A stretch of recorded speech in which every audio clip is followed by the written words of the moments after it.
오늘의 주요 뉴스입니다. 국회 윤리특위가 5.18 망언으로 제소된 새 의원의 징계안 상정을 논의했지만 결론을 내리지 못했습니다. 사안이 심각한 새 의원부터 논의하지 않은 여당과 그간 논란이 된 의원들을 함께 처리하자는 한국당이 팽팽히 맞섰습니다.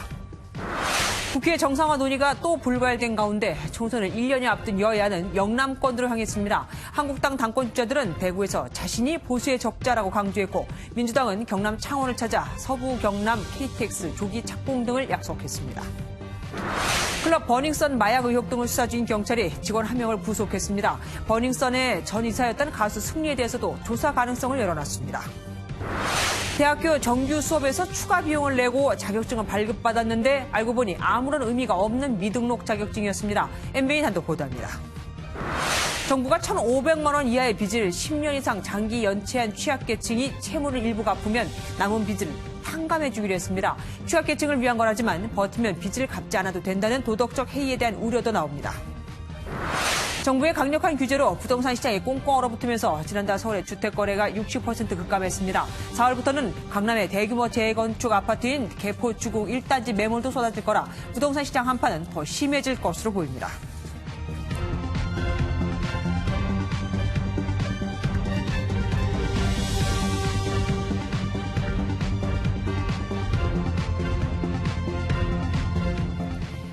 지난주 5.18 망언을 하는 의원 3명의 징계 여부는 한국당 자체에서 나온 거였고 정말 중요한 게 바로 국회 윤리특별위원회, 그러니까 국회 자체에서 어떻게 결론이 나올까 하는 거였죠.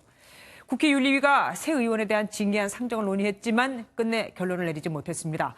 사안이 심각한 새 의원부터 논의하지 않은 여당과 그간 논란이 된 의원들을 함께 처리하자는 한국당이 맞선 겁니다. 정말로 징계할 의지가 있는 건지 잘 모르겠죠. 정규희 기자입니다. 지난 7일에 이어 국회 윤리특위 여야 간사가 또다시 모였지만 이견은 여전했습니다. 여당은 사안의 심각성을 고려해 5.18 망언 논란에 휩싸인 3명부터 처리하자고 주장했지만 한국당은 말도 안 된다며 발끈했습니다. 이해충돌 논란에 휩싸인 손혜원 의원과 재판 개입 의혹을 받고 있는 민주당 서영교 의원 등도 함께 처리해야 한다는 겁니다. 논의가 겉돌면서 여야는 안건을 확정하지 못한 채 오는 28일 다시 협의를 이어가기로 했습니다. 2월 28일 아침 8시 간사회의를 개최하여 상정 안건을 하기로 결정하였습니다. 그나마 다음 달 7일 윤리특위 전체회의를 열기로 한 것이 성과지만 제대로 된 징계가 내려질지도 미지수입니다.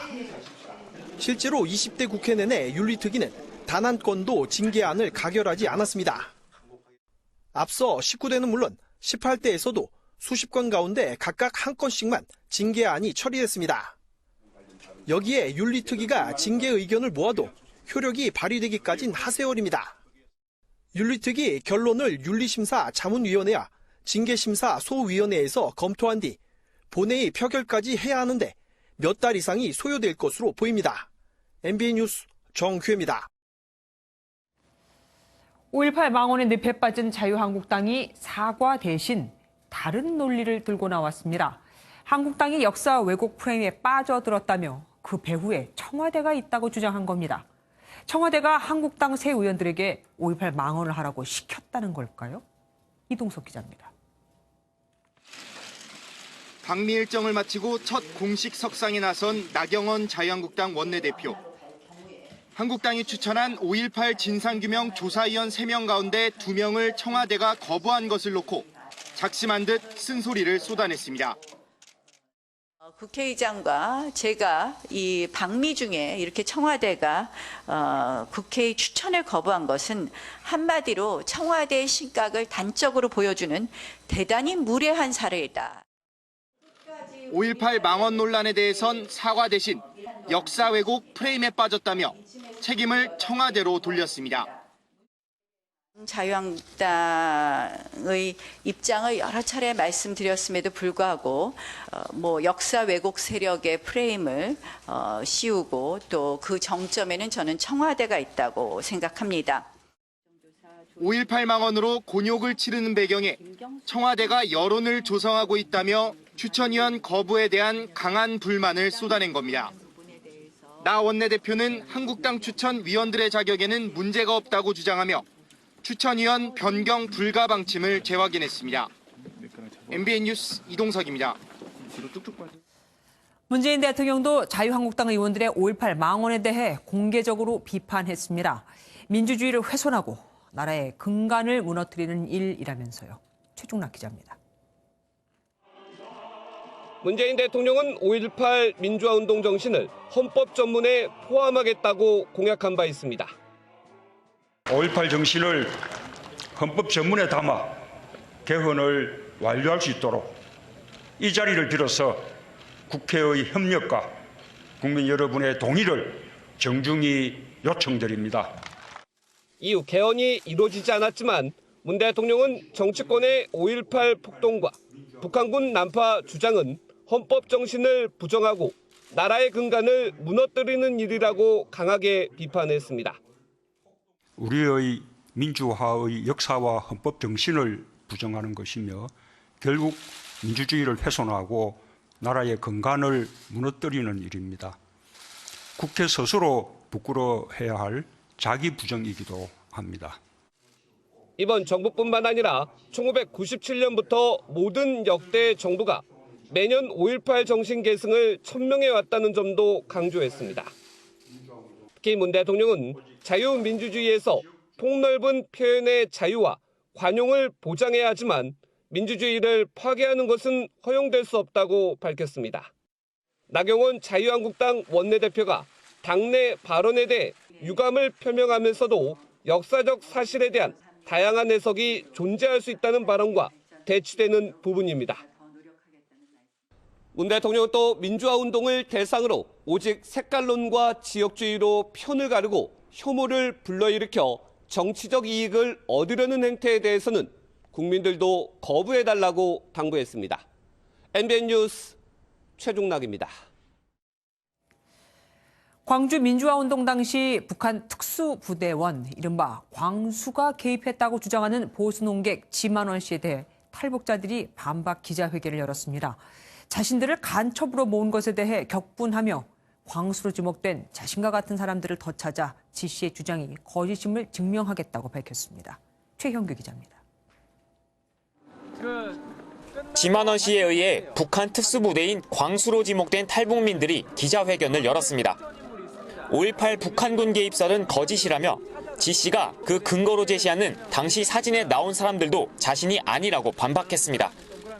탈북을 해서 지금 83살인데 16년 됐거든요. 근데 어떻게 저를 광수로 몰아였습니까? 왜 두 번 죽입니까, 탈북자를?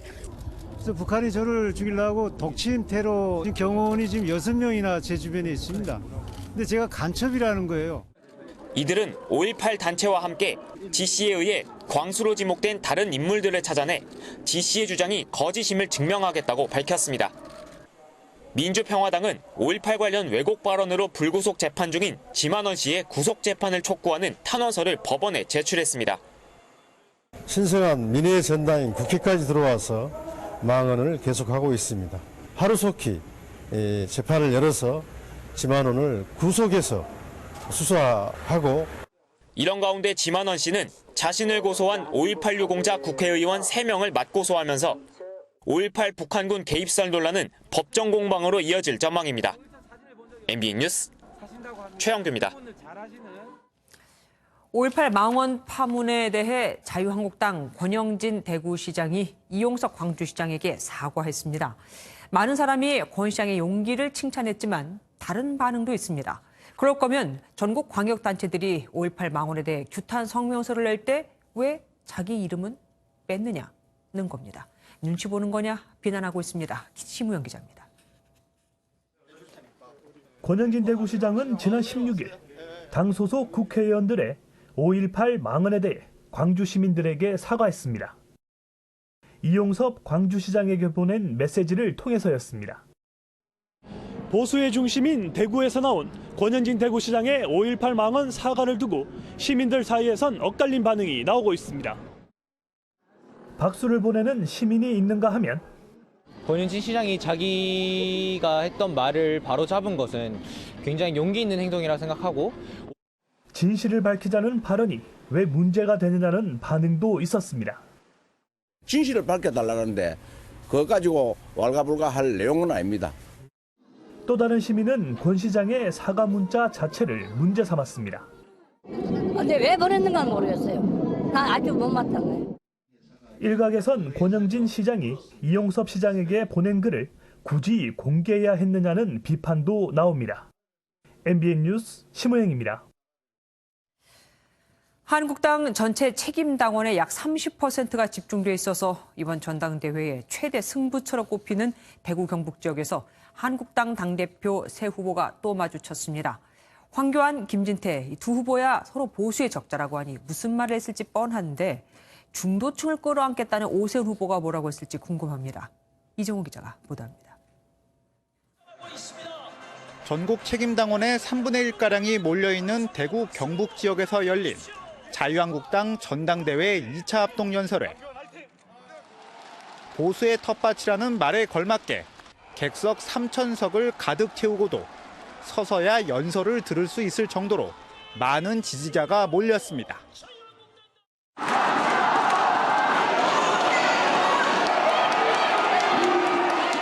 TK를 잡으면 당권에 유리한 고지에 오를 수 있는 만큼 후보들도 저마다 자신이 보수의 적자임을 자처하며 목소리를 높였습니다.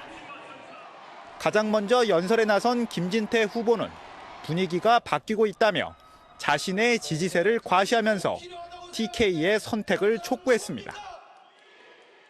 우리 보수의 심장이자 가장 많은 당원을 확보하고 있는 이곳 대구 경북 지역 여러분들이 여기서 한번 확실하게 결론을 내주십시오.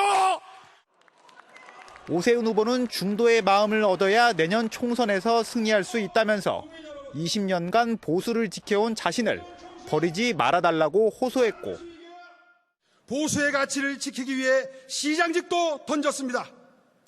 보수의 가치를 지키다가 쓰러진 장소 내치지 말아주십시오.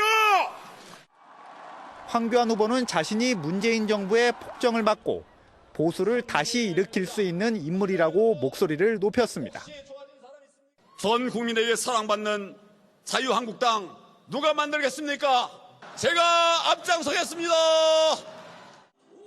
후보들은 이달 21일과 22일로 예정된 남은 두 차례의 합동 연설회에서 마지막 표심 잡기에 나설 예정입니다.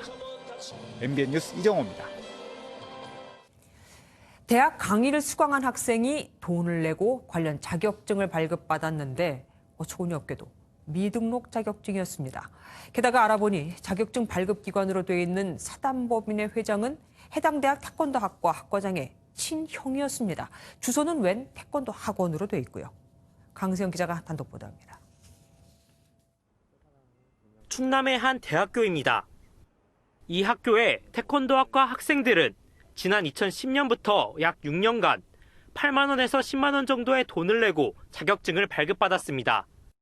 시험 보기 전에 돈을 내면은 그거에 대해서 자격증이 나올 거다. 이력서에 자격증 한 줄이라도 더 넣고 싶어가지고 대부분은 받았던 걸로 기억해요. 관련 수강 과목에서 일정 학점 이상을 받은 학생들이 그 대상. 자격증 종류만 7개 정도에 이릅니다. 스포츠 마사지, 레크레이션, 태권 줄넘기 등 5개에서 7개 정도로 발급했습니다. 초창기에는 2개, 3개씩 발급을 받도록 그렇게 유도를 해서 건수로 따지자면 연간 한 200건 정도. 문제는 이 자격증이 등록이 안 된 미등록 자격증이란 점입니다. 제대로 된 신청서 양식조차 없어 이렇게 종이에 이름과 주소 등을 적어 신청했습니다. 실제 학생들에게 발급된 스포츠 마사지사 2급 자격증입니다. 자격증 발급 기관은 모 사단법인.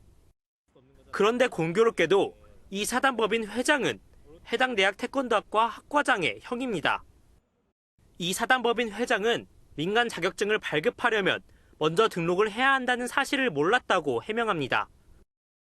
그걸 학교에서 저기를 해서 한 거라. 그 관계부처에 이렇게 갖고 등록을 해야 되는 미처 생각을 못했다고. 심지어 내부 관계자는 민간 자격증 발급 기관으로 등록하려면 먼저 사업자 등록을 해야 하지만 이마저도 하지 않았다고 털어놨습니다. 세금 탈루 등을 위해 사업자 등록을 하지 않았다는 주장도 나오는 상황. 주무관청에 등록을 해야 하는데 이 사안의 경우 자격증으로서 외관을 갖추었음에도 이를 등록하지 않아 자격기본법 위반이라고 보여집니다. 교육부는 이 사단법인이 자격기본법을 위반했다고 보고 경찰에 수사를 의뢰했습니다. MBN 뉴스 강세현입니다. 등록이 안 되는 가짜 민간 자격증은 끊임없이 문제가 되고 있습니다. 지난 3년간 소비자보호원에 접수된 피해 상담만 2,000건이 넘을 정도거든요. 민간 자격증이라도 등록을 하라고 정부가 법을 만들었지만 소용이 없습니다. 이어서 안병욱 기자가 보도합니다.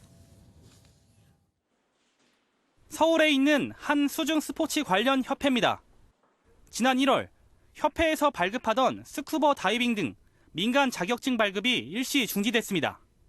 모두 자격 기본법을 어긴 미등록 민간 자격증이라는 게 뒤늦게 드러난 겁니다. 민간 자격증 등록제가 생긴 건 2008년, 2013년엔 처벌 조항까지 생겼지만 협회 측은 관련법을 몰랐다고 해명합니다.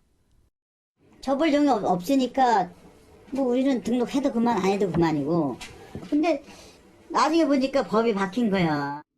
관련 부처에 등록된 민간 자격증만 3만 2천여 개에 이르지만 가짜 자격증으로 인한 피해 상담도 끊이지 않고 있습니다. 한국소비자보호원에 접수된 피해 상담 건수는 최근 3년간 2,500건이 넘습니다. 전문가들은 피해를 입지 않으려면 민간 자격 정보 서비스 홈페이지에서 등록과 공인 여부를 미리 검색해보라고 당부합니다.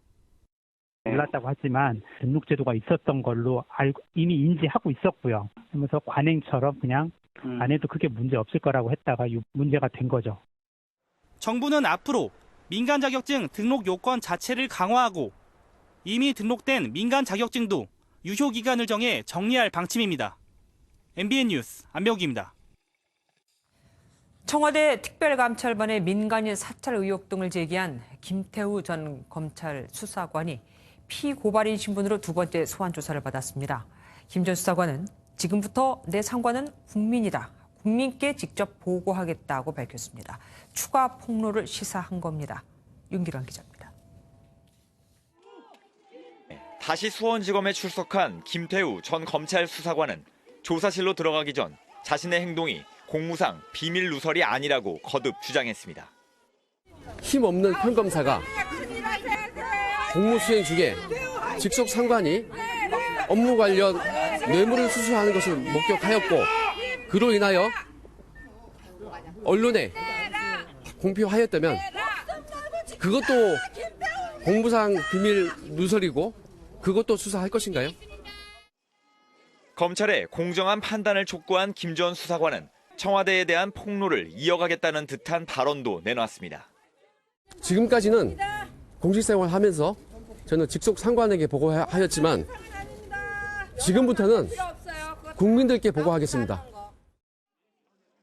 김 전 수사관은 청와대가 드루킹 특검의 수사 상황을 확인하도록 지시했다는 의혹과 유재수 전 금융위원회 금융정책국장에 대한 감찰을 무마했다는 의혹에 대해 직권남용과 직무유기 혐의로 오늘 서울 동부지검에 고발장을 제출할 예정입니다. 검찰은 김 전 수사관의 첩보 생산 경위 등을 확인하고 폭로한 내용이 공무상 비밀에 해당하는지 법리 검토를 벌인 뒤 추가 소환 여부를 결정할 방침입니다. MBN 뉴스 윤기란입니다. 이재명 경기지사가 도정 브리핑 중에 작심한 듯 속마음을 꺼냈습니다. 자신의 상처 있는 가족사에 대한 조롱을 멈춰달라며 언론을 향해서는 서운한 감정도 숨기지 않았습니다. 이재호 기자입니다. 경기 도정과 관련된 설명을 위해 브리핑실의 모습을 보인 이재명 경기지사. 도정과 관련된 질의응답이 끝나고 재판과 관련된 질문이 나오자 기다렸다는 듯 마음속 이야기를 풀어내기 시작합니다. 최근 자신을 둘러싼 보도에 불편한 심기를 표하며 제목부터 잘못됐다고 각을 세웠습니다. 여러분들 기사 제목을 친형 강제 입원 사건 이렇게 쓰니까 재미있습니까? 정문이가 또 판단을 해서 진단하려다가 말았던 사건입니다. 그게 강제 입원 사건입니까? 자신은 사랑하는 친형을 잃은 동생이라며 세상을 떠난 형과의 싸움을 더 이상 구경하고 조롱하지 말라고 강조하기도 했습니다. 이렇게 죽은 형님과 살아있는 동생을 한 우리에 집어넣고 이전 투구를 시킨 다음에 구경하고 놀리고 그러지 말았으면 좋겠어요. 자신의 성장 배경도 언급하며 상처 많은 가족사에 대한 이야기를 자제해달라고 요구했습니다. 이재명 지사가 사퇴 규정을 또다시 언급하며 재판 결과에 자신감을 보인 가운데 직권남용 혐의에 대한 추가 공판은 오는 21일 열릴 예정입니다.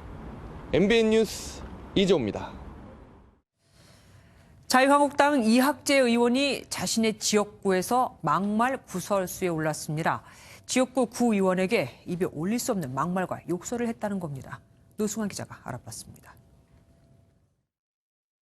지난 16일 인천 서구의회 더불어민주당 정인갑 의원은 한 주민 집회에 참석했습니다. 이곳에서 정 의원은 우리 서구에는 내가 잘못했다, 책임지겠다고 말하는 정치인은 없고 남탓만 하는 정치인만 있다고 발언했습니다. 쓰레기 매립 종료, 소각장 이전 등 지역 현안에 대한 언급이었습니다. 그런데 이 발언 후 정 의원은 자신을 겨냥했다고 생각한 서구 국회의원 이학재 의원으로부터 집회 자리에서 욕설을 들었다고 주장했습니다. 제가 차마 이 언론인분들 앞에서 이렇게 입에 담기 좀 어려운 그 폭언을 한두 차례만 하신 게 아니라 약 5분 정도. 정 의원이 연 기자회견에는 인천 서구의회 의장 등 동료 의원 10명이 참석해 힘을 실었습니다. 침묵하던 이 의원은 욕을 하지 않았다고 부인했습니다. 구의원의 역할, 또 구청장의 역할이 무엇보다도 중요하다는 것을 제가 잘 알고 있습니다. 어떻게 제가 구의원을 겁박할 수 있겠습니까? 지금은 욕설 여부가 확인되지 않았고 정 의원이 추가 대응 방침을 밝혀 논란은 당분간 계속될 전망입니다. MBN 뉴스 노승환입니다. 수심이 아무리 얕아도 애들은 방심해서는 안 됩니다. 수심이 70cm인 호텔 유아풀장에서 초등학생이 의식을 잃은 채 발견됐습니다. 박상호 기자가 보도합니다. 초등학생 남자아이가 물속에 들어갔다 나오기를 반복하며 물놀이를 합니다. 일어서면 몸의 절반 이상이 물 밖으로 나올 정도로 얕은 곳입니다. 그런데 물속에 들어간 아이가 한참 동안 나오지 않습니다. 무려 12분이 지나 성인 2명에게 발견된 아이는 이미 의식을 잃은 상태, 안전요원이 다가와 심폐소생술을 합니다. 아이는 수영장 철제 계단에 팔이 끼어 있었지만 안전요원조차 이를 알아채지 못했습니다. 수영장에 배치된 안전요원은 2명, 최소한의 법적 기준은 갖췄지만 사고 당시 한 명은 다른 곳에서 강습 중이었습니다. 한 명은 수영 강사를 하면서 안전 업무를 했다고 하는데 그 부분은 그 판단에 문제가 남아 있습니다. 이제 안전요원 배치 기준에 적합했는지. 병원으로 옮겨진 아이는 아직 의식을 되찾지 못한 것으로 알려졌습니다. 호텔 측은 사고가 난 유아용 풀장 운영을 잠정 중단하고 당분간 초등학생 강습도 하지 않기로 했습니다. 경찰은 수영장의 과실 여부가 확인되면 관련자를 입건할 방침입니다. MBN 뉴스 박상호입니다. 클럽 버닝썬 관련 마약 의혹 등을 수사 중인 경찰이 전 이사인 가수 승리에 대해서도 필요할 경우 조사하겠다는 뜻을 밝혔습니다. 문제가 불거지기 전에는 방송에 나와서 본인이 직접 이곳에서 일을 한다, 이름만 빌려준 게 아니다고 했었거든요. 경찰은 또 마약 유통 의혹이 있는 중국 여성에 대해서도 출국 금지 조치를 내리고 버닝썬 클럽 직원 1명도 구속했습니다. 고정수 기자입니다. 경찰은 지난 주말 클럽 버닝썬 내 마약을 공급했다는 의혹이 제기된 중국인 여성을 피의자 신분으로 조사하고 주거지를 수색했습니다. 마약 유통한 혐의 인정하십니까? 이 여성의 집에서 성분 미상의 액체와 흰색 가루 등을 압수해 정밀 분석 중입니다. 추가로 버닝썬 클럽 직원 1명도 마약 투여와 소지 혐의로 구속하고 클럽 대표 이모 씨도 재차 불러 조사했습니다. 경찰은 버닝썬의 전 이사였던 가수 승리에 대해서도 필요하면 조사하겠다는 방침을 세웠습니다. 이런 가운데 경찰은 버닝썬 관련 의혹을 최초로 제기한 김상규 씨의 클럽 내 강제추행 혐의에 대해서도 의심 정황을 추가로 발견했습니다.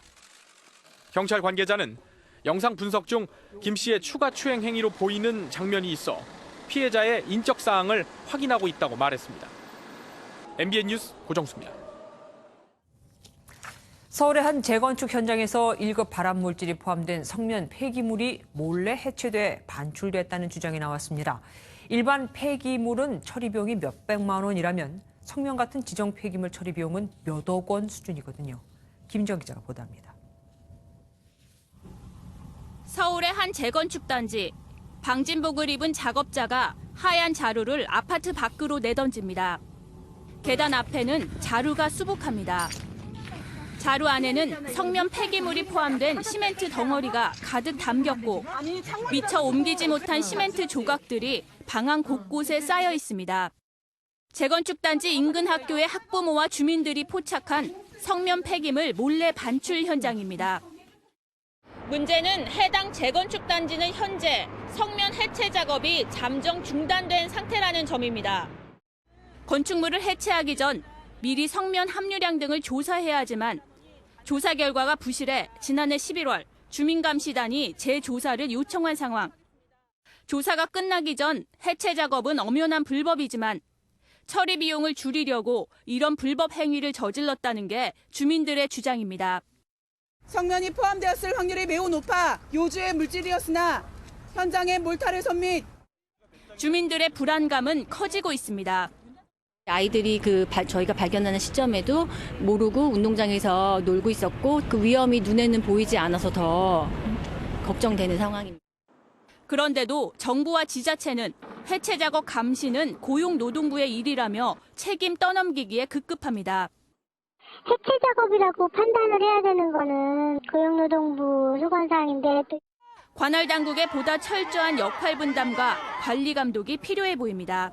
MBN 뉴스 김지영입니다. 2차 북미 정상회담을 앞두고 개최지인 베트남 정부가 영빈관을 새 단장하는 등 분주합니다. 하지만 김정은 위원장의 의전 문제를 조율하고 온 북한 김창선 부장은 오늘 조용했습니다. 주진희 기자가 전합니다. 건물 외벽 도색을 다시 하고 정원 나무들은 가지치기를 하며 화단 손질에 분주합니다. 베트남 정부의 하노이 영빈관이 손님 맞이 준비를 위해 새 단장에 들어간 겁니다. 현재 영빈관에는 북한 김창선 국무위원회 부장을 비롯한 북한의 의전팀이 머물고 있는 상황. 오늘 오전 김철규 북한 호위사령부 부사령관이 차량을 타고 나가 멜리아 호텔을 돌아보는 모습이 언론에 포착됐지만 김창선 부장의 모습은 보이지 않은 것으로 전해집니다. 김창선 부장 본인의 행보가 곧 김정은 위원장의 동선 노출로 인식되는 만큼 취재진들을 따돌리고 있는 것으로 추정됩니다. 어제 중국 접경지인 랑선역을 방문한 게 전해지면서 김 위원장이 열차로 오는 게 아니냐는 추측이 쏟아지기도 했습니다. 실제 열차의 궤도도 같아 평양에서 단둥까지 그리고 단둥에서 중국을 가로질러 랑선까지 이동이 가능합니다. 뿐만 아니라 김창선 부장이 하노이에 오기 전 광저우를 들렀다는 사실도 이런 추정을 뒷받침하고 있습니다. 김 위원장이 열차로 이동하게 되면 중국 경제의 중심지인 광저우도 돌아볼 수 있기 때문입니다. 김창선 부장은 곧 데니얼 월시 백악관 부비서실장도 만나 회담장 동선 등도 체크할 것으로 보입니다. MBN 뉴스 주진입니다. 의전이나 경호보다 더 중요한 게 회담 의제일 텐데 사실 회담 형식 또 내용은 여전히 백지 상태에 가까운 것으로 전해졌습니다. 기싸움이 이렇게 길어져서 어떨까요? 게다가 2차 북미 정상회담이 9일밖에 안 남았는데 양측 실무협상 대표가 만난다는 소식도 전해지질 않습니다. 오재 기자가 보도합니다. 지난 9일 이후 북미 간 후속 실무협상 일정이 잡히지 않고 있습니다. 외교 소식통에 따르면 애초 오는 20일 예정된 실무협상은 평양 실무협상 논의 내용 공개 등에 대한 북측의 불만으로 연기됐습니다. 하지만 진짜 속내는 미국 측의 대북 제재 완화 가능성이 작아지자 시간 끌기에 나섰다는 해석입니다. For speed, we just don't want testing. The sanctions, as you know, remain. 북측은 지난해에도 싱가포르 정상회담 전날 밤까지 줄다리기 협상을 벌인 만큼 이번에도 벼락치기 협상을 유인하는 것으로 보입니다. 북한이 영변 핵단지에 대한 신고 검증을 통한 연구 폐기 이것을 내놓으면은 미국은 여기에 대해서 인도주의적인 지원의 확대와 대북 제재 완화라는 이러한 화답이 있을 것으로 예상되고. 문제는 실무 협상 시간이 부족할수록 구체적이고 실질적인 비핵화 조치가 합의문에 담길 수 없다는 겁니다. 이에 따라 후속 협상에서 접점을 찾지 못한다면 이번에도 두 정상의 직접 담판에 2차 회담의 성패가 결정될 것으로 보입니다. MBN 뉴스 오지혜입니다.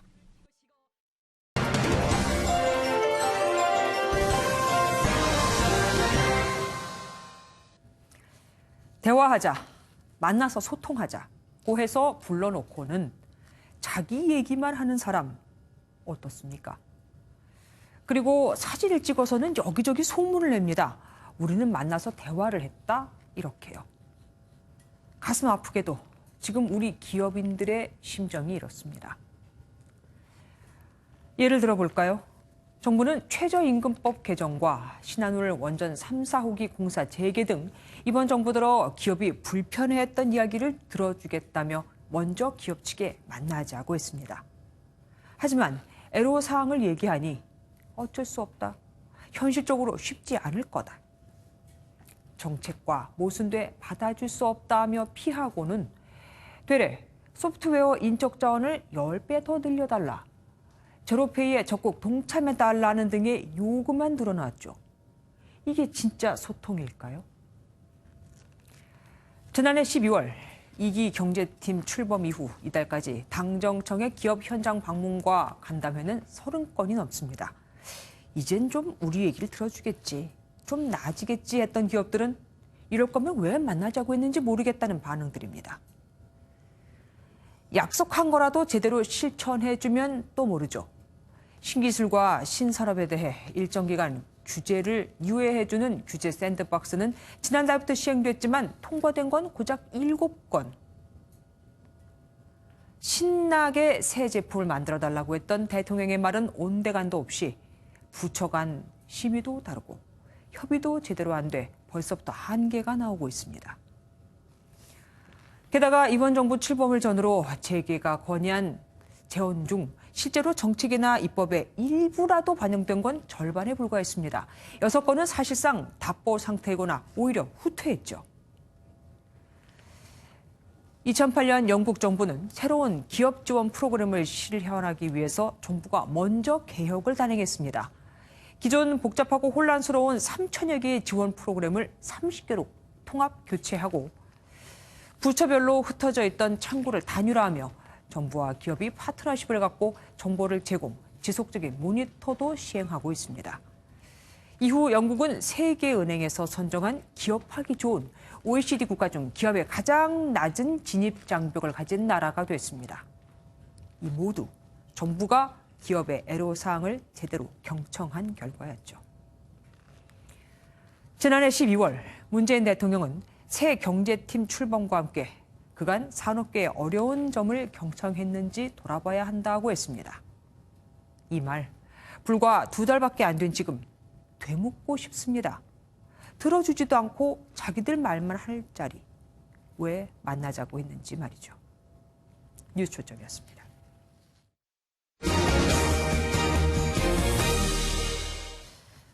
바닷물을 정수해 먹는 물로 공급하는 2천억 원짜리 해수 담수화 시설이 완공 뒤 5년째 놀고 있었는데 여기서 공업용수를 공급한다고 합니다. 일반 공업용수보다 7배나 비싸게 공급하는 것도 문제. 여기에 또 1,000억 원을 쏟아 부어야 그나마 쓸 수 있다는 것도 문제. 문제가 많습니다. 안진우 기자입니다. 바닷물을 식수로 바꾸는 국내 최대 규모의 부산 기장 해수와 담수 시설입니다. 국비와 시비 등 1,954억 원이 투입됐습니다. 지난 2014년 완공 이후 주변 3만 2천여 가구에 수돗물을 공급할 계획이었습니다. 하지만 담수화 시설의 치수구가 고리원전에서 11km밖에 떨어져 있지 않아 방사능 오염에 대한 논란이 뒤늦게 제기됐습니다. 결국 부산시는 해수 담수화 시설을 수돗물이 아닌 공업용수를 공급하는 시설로 사용하기로 했습니다. 맞춤형 산업용수란 거창한 표현을 사용하긴 했지만 문제는 물의 공급 가격입니다. 해수 담수화 시설에서 생산하는 물과 공업용수 값이 7배 넘게 차이나 시설을 돌릴수록 적자만 쌓이는 겁니다. 주민들의 어떤 동의나 아니면 그 지역 주민들에 대한 어느 정도의 이해나 그분들에 대해서 뭐 공청회나 아니면 설명회 좀 공업용수로 돌린다 해도 수도망 건설에 1,000억 원이나 들어갑니다. 면밀한 검토와 주민 동의 없이 무조건 국책 사업을 유치하고 보자는 지자체의 무모함이 결국 애물단지 시설만 남겼다는 비판이 일고 있습니다. MBN 뉴스 안진우입니다. 정부가 갚을 의지가 있는 연체자의 빚을 탕감해 재기를 돕기로 했습니다. 취약계층의 빚을 깎아줘서 수렁에서 구제하겠다는 건데 자칫 안 갚고 버티면 된다는 도덕적 해이를 불러올 수도 있습니다. 이기정 기자입니다. 대부업체에서 고금리로 돈을 빌린 채무자. 먹고 사는데 급급하다 보니 갚을 돈은 부족하고 연체로 이자만 눈덩이처럼 불었습니다. 원금의 이자까지 해가지고 지금 계속 독촉하고 있는 것 같아요. 700 정도요. 채무 조정을 신청하시면 상환 능력을 봐서 이자나 원금이 이제 좀 감면될 수가 있고.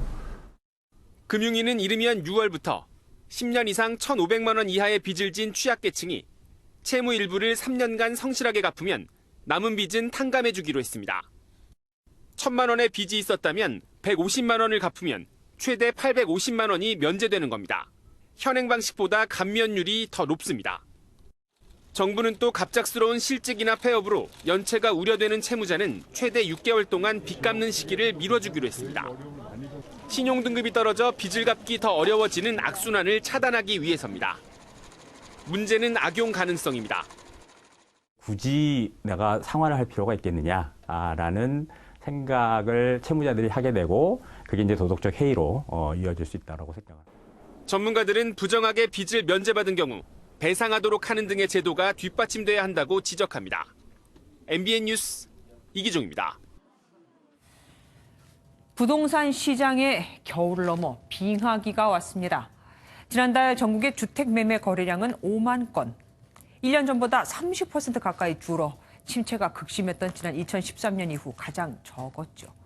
서울은 더 심각합니다. 지난 한 달 통틀어 거래된 게 6천여 건, 작년 같은 기간과 비교해서 무려 60%나 줄었습니다. 정부의 강력한 세금과 대출 규제, 또 단기간에 아파트 입주 물량까지 쏟아지면서 집을 사겠다는 사람이 크게 준 건데 최종구 금융위원장은 집값 하락으로 인한 깡통전세, 역전세 위험은 그건 집주인이 해결할 일이라고 했습니다. 또한 집값도 더 내릴 여지가 있다고 봤죠. 이런 와중에 서울 강남에선 5천 세대가 넘는 대단지 재건축 개포 주공 1단지의 조합원 물량이 4월부터 거래되기 시작합니다. 지금도 거래가 안 되는데 알짜 대규모 물량이 나온다니 시장은 긴장할 수밖에 없겠죠. 김경기 기자가 취재했습니다. 5,040세대 대단지로 강남 대표 재건축 아파트인 서울 개포주공 1단지. 지난 2017년 파리 대책으로 조합원 지위의 양도가 금지되면서 입주권 매매도 원칙적으로 불가합니다. 하지만 오는 4월부터는 거래가 가능해질 전망입니다.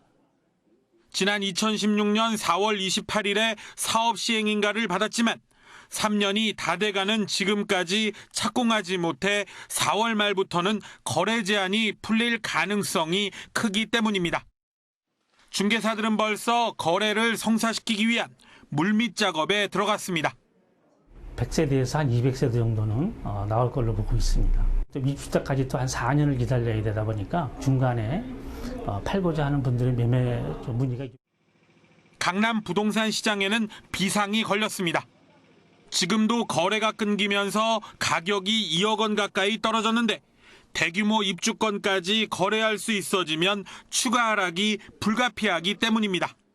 심리적으로 위축된 시장 분위기를 반전시킬 만한 재료가 마땅치 않은 상황에서 신규 출시되는 매물들이 시장에 하방 압력을 키울 수 있습니다. 게다가 4월에는 아파트 공시가격 인상과 그에 따른 보유세 상승도 예고돼 있어 부동산 시장의 한파는 더욱 강해질 전망입니다. MBN 뉴스 김경입니다. 나이가 많은 사람의 장기는 사실 잘 받지 않죠. 하지만 요즘은 다릅니다. 나이가 많아도 그 기능만 튼튼하면 상관없거든요. 이혁준 기자가 취재했습니다. 71살인 김부김 씨는 혈액투석을 받은 지 1년 만인 지난해 11월 콩팥 2개를 이식받았습니다. 기증자는 79살 뇌사자였습니다. 가족들한테 무조건 하도 많이 내고 그래는 이제 그런 게 없어졌어요.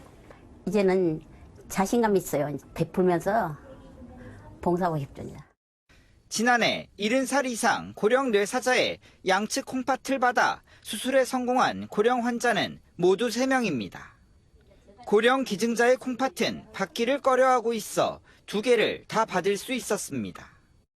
대기자가 많다 보니 신장을 이식받기까진 평균 5년 이상 기다려야 합니다. 전국의 투석 환자는 모두 8만 명, 65살 이상은 55%입니다. 통계상 살아있는 사람에게 받은 생체 콩팥은 15년, 뇌사자의 경우 10년을 기대할 수 있습니다. 고령의 환자 같은 경우는 이식받은 신장이 그 환자의 대한민국 평균 기대염보다 긴 경우가 더 많기 때문에 새로운 삶을 시작하고 이번 일이 고령자들끼리의 콩팥 이식이 확대되는 계기가 될지 주목됩니다. MBN 뉴스 이혁준입니다.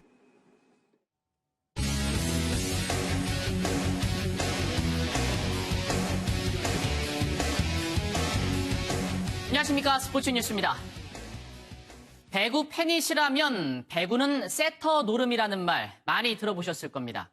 올 시즌 돌풍을 일으키는 남자부의 우리카드를 보면 알 수 있습니다. 강영호 기자가 보도합니다. 가슴이 뻥 뚫리는 시원한 스파이크. 그런데 매 순간 빠지지 않는 이들이 있습니다. 여기도 저기도 코트의 숨은 일꾼 세터입니다. 얼핏 보면 공격수에게 공을 전달해주는 역할로만 보이지만 세터 플레이에 따라 팀 분위기도 성적도 달라집니다. 우리카드 세터 노재욱을 보면 세터 노름이란 말이 실감납니다. 공격수에게 정교하게 전달되는 택배 토스부터 상대 블로커를 속이는 절묘한 토스까지 덕분에 주포 아가메즈는 물 만난 물고기처럼 활약 중이고 나경복, 황경민 등 국내 선수들도 한층 날카로워진 공격을 선보이고 있습니다. 대화를 더 많이 하려고 하는 것 같아요. 여기다 올려주면 좋을 것 같다고 또 얘기도 해주고 저도 거기다 올려주려고 더 많이 노력하고 있고요. 노재욱이 고맙기만 한 왕년의 명세터 신영철 감독. 세터는 야전 사령관이라고 말합니다. 세터는 저는 이제 야전 사령관이라고 이제 표현하거든요. 상대 이제 브로킹을 이제 속여야 되고 우리 공격수도 편하게 또 때릴 수 있게끔 만들어야 되고. 남자 배구 7개 팀 가운데 유일하게 포스트 시즌 경험이 없는 우리카드. 세터 노재욱의 맹활약 속에 올 시즌은 정규 시즌 우승까지 넘보고 있습니다. MBN 뉴스 강영호입니다. 토종 골프 여왕들의 잔치 KLPGA 대회 개막이 한 달여 앞으로 다가왔습니다. 긴 겨울잠에서 깰 샷의 향연, 상금 규모도 잠이 확 깰 정도의 사상 최대 230억 원에 달합니다. 김태일 기자입니다. 오늘 4월 4일 제주에서 국내 첫 대회를 시작하는 KLPGA 대장정. 오는 11월까지 모두 29차례 열전이 펼쳐집니다. 총 상금은 226억 원, 역대 최대 규모입니다. 특히 올 시즌은 4월 개막전부터 7월 둘째 주까지 15주간 매주 대회가 열릴 정도로 일정이 빡빡합니다. 선수들에게는 지옥의 체력전. 하지만 팬들에게는 골프 보는 재미가 끊이지 않습니다. 올 시즌 레이스의 관심은 지난해 상금왕 이정은의 자리를 누가 꿰찰까? 후보로는 오지현과 최혜진, 이소영이 점쳐집니다. 올해는 거물급 신인에 대한 기대도 큽니다. KLPGA 시드전 수석을 차지한 조하연과 2부 투어 상금왕 이가영, 국내 72홀 최소타 신기록의 주인공 박현경은 벌써부터 스포트라이트를 받고 있습니다. 총 상금 10억 원 이상 초특급 대회도 기존 4개에서 6개로 늘어난 2019 시즌. 신데렐라 등극의 골프 명작 극장이 개봉 바쁩니다. MBN 뉴스 김태일입니다. 내일은 눈이 녹고 봄비가 내린다는 우수절기입니다. 이번 겨울 눈이 적게 온다 싶었는데 때늦은 눈 소식이 들어있습니다. 내일 전국에 비나 눈이 오겠고 특히 중부지방을 중심으로는 내일 출근길을 전후로 많은 눈이 내릴 전망입니다. 강원 영동을 제외한 중부지방에는 2에서 7cm, 많은 곳은 10cm 이상의 눈이 쏟아질 것으로 보여서 대설 예비특보가 내려졌습니다. 전북 동부 내륙과 경북 내륙에도 1에서 5cm가량의 눈이 예상되고요. 남해안에는 최고 50mm의 봄처럼 많은 비가 내릴 전망입니다. 내일 새벽부터 낮까지 중부와 남부 내륙의 기온은 영하 3도에서 5도 선이 예상되는데요. 작은 기온 변화에도 비가 눈으로 바뀌어 내릴 수도 있어 주의가 필요합니다. 내일 중부지방 출근 시간에 눈이 내리면서 혼잡을 줄 것으로 예상됩니다. 내일 서울과 춘천의 한낮 기온 4도에 머물겠습니다. 남해안과 제주에서는 내일 초속 10m 안팎의 강한 바람이 불겠습니다. 동해안 지역 당분간 평년보다 높은 기온을 가리키겠습니다. 이 눈비가 그친 뒤 주 후반에는 기온이 점차 오를 것으로 전망됩니다. 날씨였습니다. 뉴스팔이 선정한 이 한 장의 사진입니다. 글을 대신 써주는 중국산 로봇입니다. 쓰는 사람의 필체와 써야 할 문장을 입력하고 연필을 끼우면 1분에 40자의 속도로 글을 써주죠. 모든 글씨체를 모방해 문자를 그대로 옮겨 쓸 수 있다 보니 베껴쓰기 방학 숙제를 해야 하는 초등학생들에게는 그야말로 구세주입니다. 인터넷에서 13만 원으로 제법 비싼 돈을 줘야 살 수 있는데도 불티나게 팔렸거든요. 어차피 베껴서 제출할 숙제, 로봇이 해주면 뭐 어떠냐? 아니다. 그래도 사고력을 키우는 데 도움이 되니 스스로 숙제를 해야 한다. 찬반이 나뉘던데 여러분은 어떻게 생각하십니까? 뉴스파 여기서 마치겠습니다. 함께해 주신 여러분 고맙습니다.